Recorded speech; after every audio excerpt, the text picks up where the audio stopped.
জননেত্রী শ্রীমতী মমতা বন্দ্যোপাধ্যায়।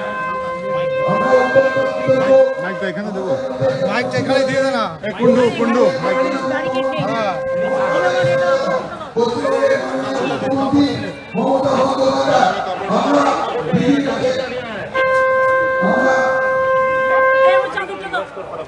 চাদর চাদর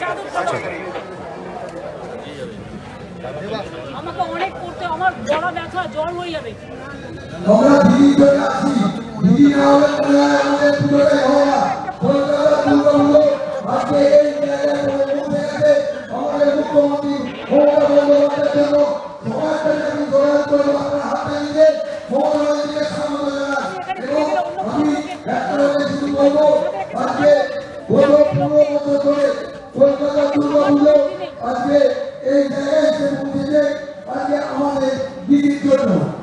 মাননীয় মুখ্যমন্ত্রীকে আমাদের ছাতারে কেটে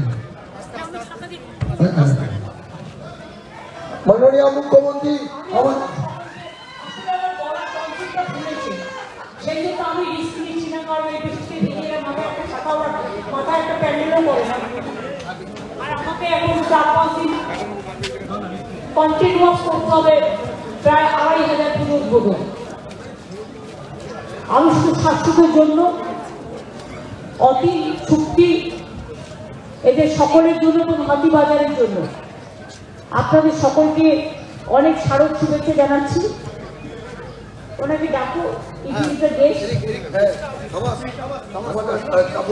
কাউন্সিল থেকেও একজন এসছে।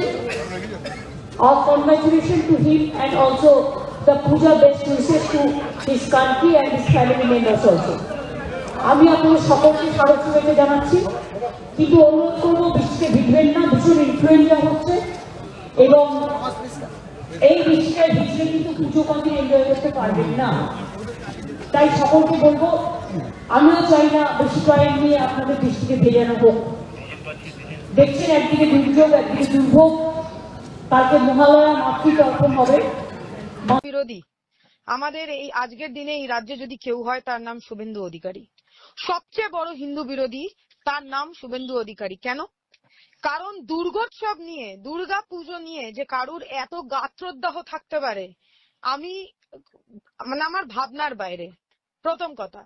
দ্বিতীয় কথা হচ্ছে যে আজকে মুষলধারে বৃষ্টি হঠাৎ করে শুরু হয়ে গেছে, বৃষ্টি পড়া, এবং মাননীয় মুখ্যমন্ত্রী যখন আমাদের প্যান্ডেলে হাতিবাগান সার্বজনীনে এসে পৌঁছন তখন টিপটিপ করে কনস্ট্যান্ট বৃষ্টি পড়ে যাচ্ছে। মুখ্যমন্ত্রী বলেন যে এ বাবা ওপরে ঢাকা নেই কোনো, দেখো আমার মাথায় বৃষ্টি পড়বে, আমার টনসিল ফুলে গেছে, তাড়াতাড়ি আমার একটা কোনো কাপড় বা কিছু দাও, মাথাটা ঢাকি, তোমরাও মাথাগুলো ঢেকে নাও। এবারে দিদি মাথা ঢেকেছে, ঢেকে কথা বলেছে মাইকে। অধিকারী, আমিও নিশ্চয়ই ছিলাম ওখানে। এবার শুভেন্দু অধিকারী উনি ডিসাইড করে দেবেন যে মাথায় বৌমারা বা মেয়েরা বা মারা বা দিদিরা ঘোমটা মাথায় দিলে যদি ঘোমটাটা কানের বাইরে থাকে তাহলে হিন্দু, আর কানের পেছনে থাকে তাহলে মুসলমান। এইটা আমাদের শুনতে হবে শুভেন্দু অধিকারীর কাছ থেকে। ছোটবেলা থেকে দেখেছি মা কাকিমা জেঠিমারা স্নান করে, ঠাকুমারা স্নান করে মাথায় এরম ভাবেই কাপড় বেঁধে, কানের পেছনে কাপড় গুজে খোপা বেঁধে ভগবানকে ঠাকুরের সামনে ফুল নকুলদানা জল দিয়েছে, তুলসী মঞ্চে জল দিয়েছে মাথা ঢেকে। আজকে যেমন মাথা ঢেকে ইসলাম ধর্ম অবলম্বন যারা করে তারাও তাদের নামাজ আদা করে, যারা হিন্দু ধর্ম অবলম্বন করে তারাও মাথা ঢেকে পুষ্পাঞ্জলি দেয়, পূজা অর্চনা করে। আজকে শুভেন্দু অধিকারী বলছে যে কোনো একজন স্পেসিফিক সম্প্রদায়কে তোষণ করার জন্য তিনি মাথা ঢেকেছেন।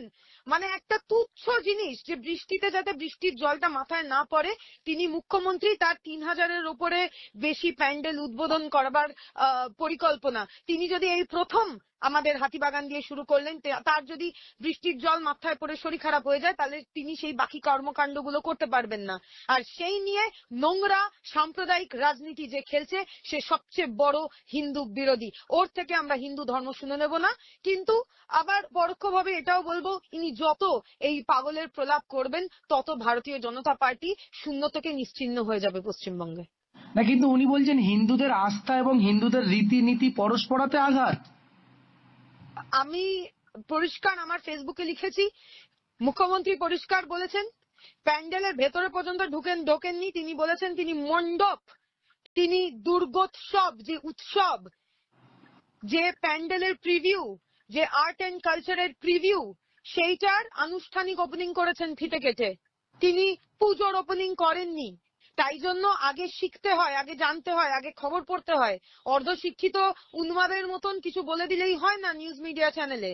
পিতৃপক্ষ বলে তিনি স্পেসিফিক বলেছেন যে আমি শুধুমাত্র মণ্ডপ উদ্ঘাটন করব।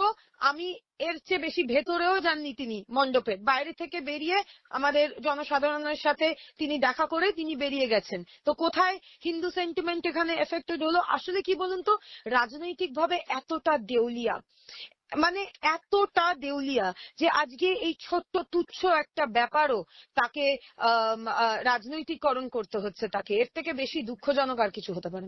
আমাদের ভিডিও ভালো লাগলে লাইক ও শেয়ার করুন, কমেন্ট সেকশনে গিয়ে জানান আপনাদের মতামত। আরো ভিডিও পেতে চ্যানেলকে সাবস্ক্রাইব করুন। প্রতি মুহূর্তে খবরের আপডেট পেতে প্রেস করুন বেল আইকন।